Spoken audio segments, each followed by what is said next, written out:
সারা দেশে বেড়েছে শীতজনিত রোগের প্রকোপ। হাসপাতালে বাড়ছে রোগীর সংখ্যা। আরো জানাতে রাঙামাটি থেকে যুক্ত হচ্ছেন সহকর্মী ফাতেমা জান্নাত মুমু। ফাতেমা, রাঙামাটির হাসপাতালে রোগীর চাপ কতটা রয়েছে, চিকিৎসকরা কি বলছেন জানাবেন।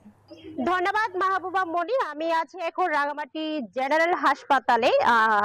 যেমনটি বলছিলেন, সারা দেশে কিন্তু ঠান্ডাজনিত রোগীর সংখ্যা বেড়েছে, তেমনি পার্বত্য জেলায়ও অনেক রোগীর সংখ্যা বেড়েছে। আমরা জানতে পেরেছি জেনারেল হাসপাতাল কর্তৃপক্ষ বলছেন প্রায় প্রতিদিন 150 থেকে 200 রোগী তারা ভর্তি করাচ্ছেন। যদিও রাঙামাটি জেনারেল হাসপাতাল 100 শয্যার হাসপাতাল, তবুও অতিরিক্ত রোগীর চাপ নিতে হচ্ছে তাদেরকে। এবং বলছেন যারা উপজেলা থেকেও আসছে, বিভিন্ন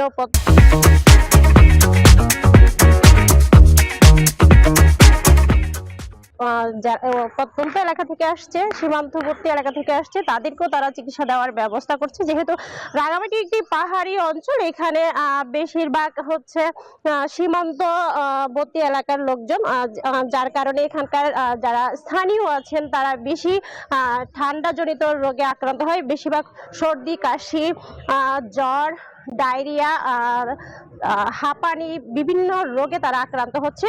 সবচেয়ে বেশি আক্রান্ত হচ্ছে শিশু এবং বয়স্করাই বেশি আক্রান্ত আমরা দেখতে পেয়েছি হাসপাতালে।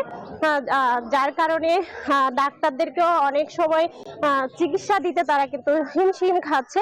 যেহেতু উপজেলার যে স্বাস্থ্য কমপ্লেক্সগুলো আছে সেখানে পর্যাপ্ত লোকবল এবং জনবল সংকটের কারণে তারা কিন্তু চিকিৎসা সেবা দিতে অনেক সময় তারা কিন্তু বিপাকে পড়ে, যার কারণে জেনারেল হাসপাতালে রোগীদেরকে পাঠানো হয়। তো রাঙামাটি থেকে এই ছিল আমার কাছে সর্বশেষ তথ্য। ফিরে যাচ্ছি স্টুডিওতে। মনি। মুমু, আপনাকে ধন্যবাদ।